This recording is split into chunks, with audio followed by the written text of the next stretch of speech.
Livro: Cartas de um Diabo a seu Aprendiz. Autor: C.S. Lewis. Livro 1.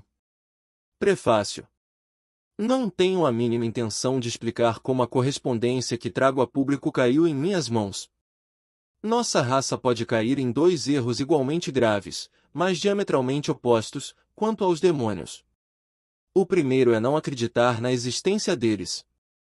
O outro é acreditar que eles existem e sentir um interesse excessivo e doentio por eles.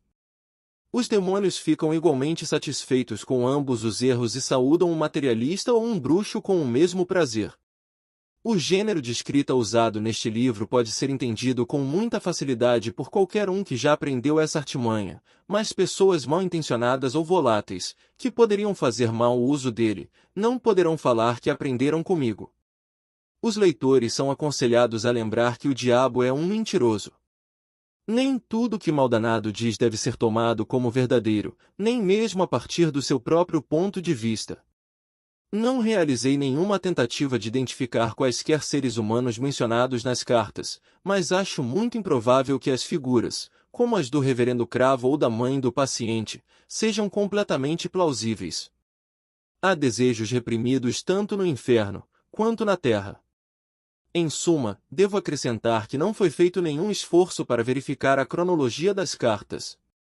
Parece que a de número 17 foi composta antes do início do racionamento mais intenso, mas, em geral, o método diabólico de datação parece não ter relação com o tempo terrestre e nem era minha ideia reproduzi-lo. A história da guerra na Europa, embora pareça aqui e ali no sentido de afetar a condição espiritual de um ser humano, obviamente não é do interesse de Maldanado. C.S. Lewis. Carta 1. Meu querido Vermelindo, eu noto que você diz que está direcionando a leitura do seu paciente e se encarregando de fazer com que ele tenha encontros regulares com um tal amigo materialista. Mas será que você não está sendo um pouco ingênuo? Até parece que está achando que a argumentação seja o melhor modo de mantê-lo fora das garras do inimigo. Até poderia ter sido esse o caso, há alguns séculos. Naquela época, as pessoas ainda sabiam muito bem quando algo tinha sido provado logicamente e quando não, e quando tinha sido provado, elas criam nisso de verdade. Elas ainda faziam associação entre o pensamento e a ação e estavam dispostas a mudar o seu estilo de vida em decorrência de ideias racionalmente encadeadas. Mas, graças à imprensa diária e outras armas desse tipo, conseguimos alterar amplamente essa situação. Seu homem está acostumado, desde pequeno, a manter uma dúzia de filosofias incompatíveis dançando em sua cabeça ao mesmo tempo. Ele não classifica as doutrinas essencialmente em verdadeiras ou falsas, mas como acadêmicas ou práticas, ultrapassadas ou contemporâneas, convencionais ou opressoras. É o jargão, e não o argumento, o seu maior aliado para mantê-lo longe da igreja. Não perca tempo tentando fazê-lo achar que o materialismo é verdadeiro. Faça-o considerá-lo poderoso, ou despojado, ou corajoso, eis a filosofia do futuro. É com esse tipo de coisa que ele se preocupa. O problema da argumentação é que ela transporta toda a batalha para o território do inimigo. Ele também pode argumentar, por outro lado, graças à propaganda realmente prática, do tipo que estou sugerindo, temos demonstrado, por séculos a fio, como o inimigo é inferior ao nosso Pai nas profundezas. Pelo próprio ato de argumentar, desperta-se a razão do nosso paciente. Uma vez desperta, quem poderá prever o resultado? Mesmo se uma específica cadeia de pensamentos pudesse ser distorcida a nosso favor, você descobrirá que acabou reforçando em seu paciente o hábito fatal de tocar em questões universais e ignorar o fluxo das percepções sensoriais imediatas. Sua tarefa é a de fixar a atenção dele nesse fluxo. Ensine-o a chamá-lo de vida real e não o deixe perguntar-se o que ele quer dizer com real. Lembre-se de que ele não é, como você, um espírito puro. Nunca tendo sido humano, que vantagem abominável a do inimigo, você não se dá conta do quanto eles são escravos das pressões do cotidiano. Já tive um paciente, um ateu convicto, que costumava ler no Museu Britânico. Certo dia, enquanto lia, vi uma cadeia de pensamento na sua mente começando a tomar o caminho errado. É claro que o inimigo estava ao lado dele nessa hora. Num piscar de olhos, vi meu trabalho de 20 anos começar a ruir. Se eu tivesse perdido a cabeça e começado a tentar me defender com base na argumentação, talvez tivesse sido derrotado. Mas não fui tão tolo assim. Imediatamente, ataquei a parte do homem que tinha mais sob controle e lhe sugere que já estava quase na hora do almoço. Posso supor que o inimigo tenha feito uma contraproposta. Você sabia que não é possível entreouvir exatamente o que o inimigo diz a eles, de que o assunto era mais importante que o almoço.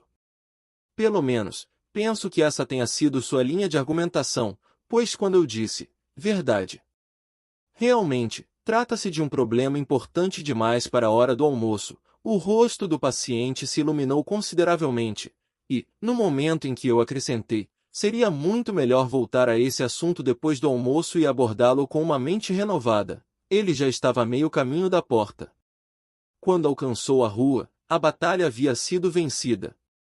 Eu lhe mostrei um jornaleiro gritando as manchetes do dia, e que o ônibus de número 73 vinha passando, e antes de ele ter subido os primeiros degraus da escada para pegá-lo, eu lhe impingi uma convicção inabalável de que, por mais estranhas que sejam as ideias que possam vir à mente de alguém rodeado de livros, uma dose saudável de vida real, com que ele se referia ao ônibus e ao jornaleiro, foi o suficiente para lhe mostrar que todo esse tipo de coisa simplesmente não podia ser verdade.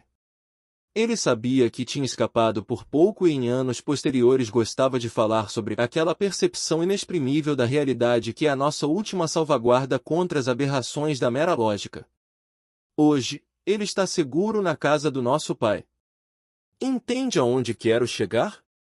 Graças aos processos que colocamos em ação dentro deles há séculos, eles acham de todo impossível acreditar no desconhecido quando o que é familiar está bem diante dos seus olhos. Persistem incutindo nele a banalidade das coisas. Acima de tudo, não tente usar a ciência, quero dizer, as ciências verdadeiras, como defesa contra o cristianismo.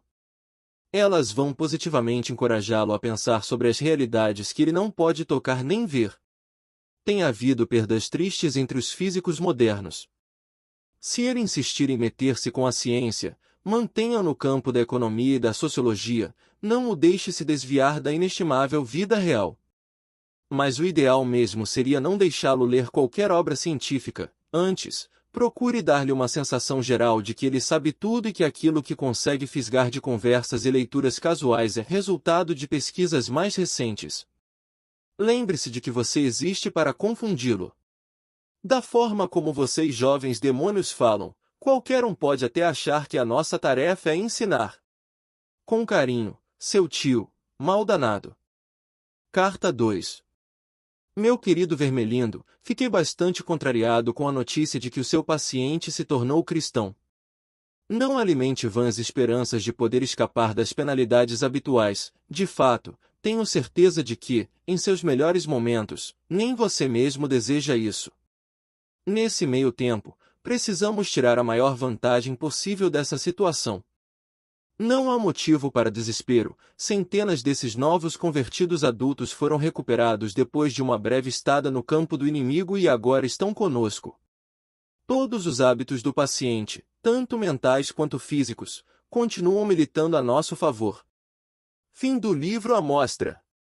Adquira o livro completo. Link na descrição.